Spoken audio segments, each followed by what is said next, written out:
Oh my goodness. Last summer was my 30-year class reunion. 30-year high school class reunion. Thank you. Thank you. Right? So everybody can understand what that means, right?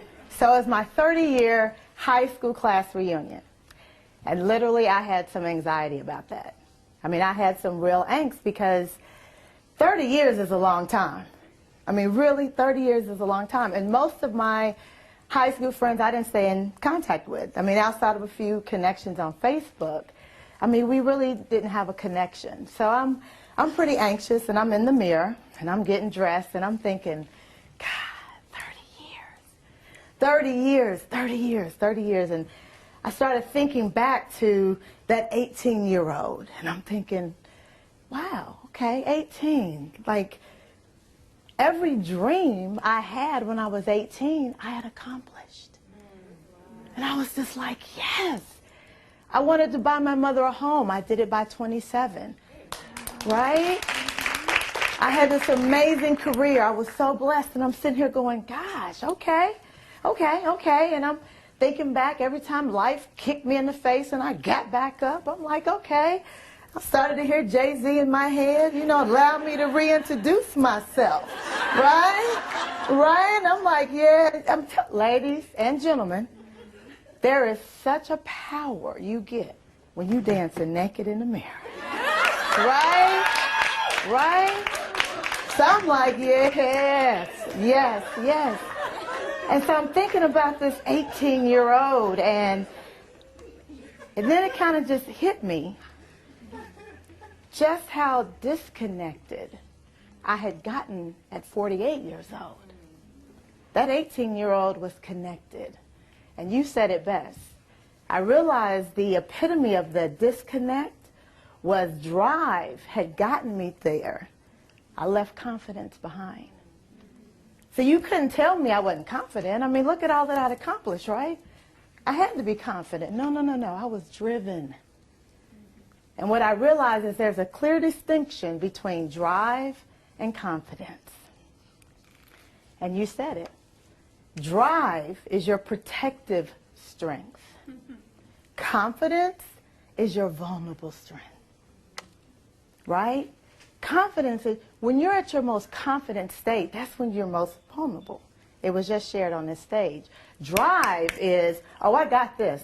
Regardless of compartmentalize, put it down, let's go. That's what the disconnect was from. And so many of us are disconnected from who we are, and we're going, what is this? How is this? Where is this? Well, a lot of that is our drive and our confidence. And so I had to really unpack this. I had to go deeper in this. What does this mean, Sheri? What does this mean? And I, over time, began to identify 3 things that was helping me kind of manage this gap, manage this disconnect that I had within myself. One of those things was, as it's already been said from the stage, I needed to give myself permission. But here's the thing, not just permission, Christine, to show up in the room like a duck. I needed to give myself permission to be me. And what I realized is I needed to give myself permission to ask for help. I needed to give myself permission to say, you know what? I don't have this.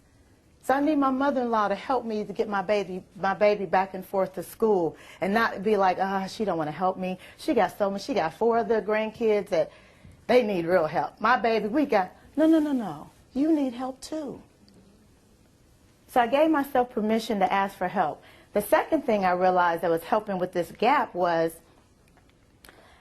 I needed to stop giving my power away, and I needed to educate myself in some areas. See, when you get to a certain level of success, you can start losing the reality of how much education is important. Because you got your college degree or you got your MBA, and you just get on the work path, the career path, and so you stop educating yourself.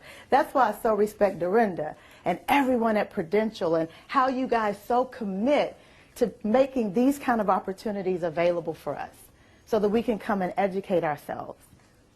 And the third thing that was helping me close this gap was the motto of what I lived by.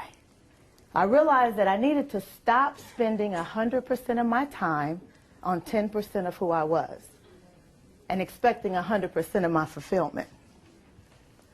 I had to stop spending 100% of my time on 10% of who I was and expecting 100% of my fulfillment. And that's what I want to focus in on in the short time I have with you. I really wanted to dive into the how. How do I stop spending 100% of my time on 10% of who I am? And as I was diving into that reality, the how, I've spent the last 15 years developing what I call the 9 principles of exponential living. Because these 9 principles have proven for me and for others that I've worked with to be the elixir for that reality, that spending 100% of your time on 10% of who you are. And then the exponential living is pursuing peace, choosing clarity, and living courageously. Because what I found is, as much as we want the titles and the promotions and the husbands and the accolades, we do all that because at the core, all we really want is peace.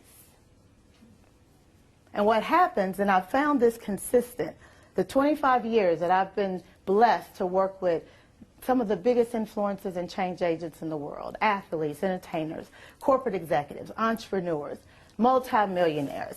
I've had this opportunity to be intimate in their worlds, and what I found consistently is money, fame, access will never buy us peace. Never. So what I realized is that this disconnect that we have comes from the reality that instead of pursuing titles and money, we need to pursue peace. We need to get clarity, and we need to live courageously.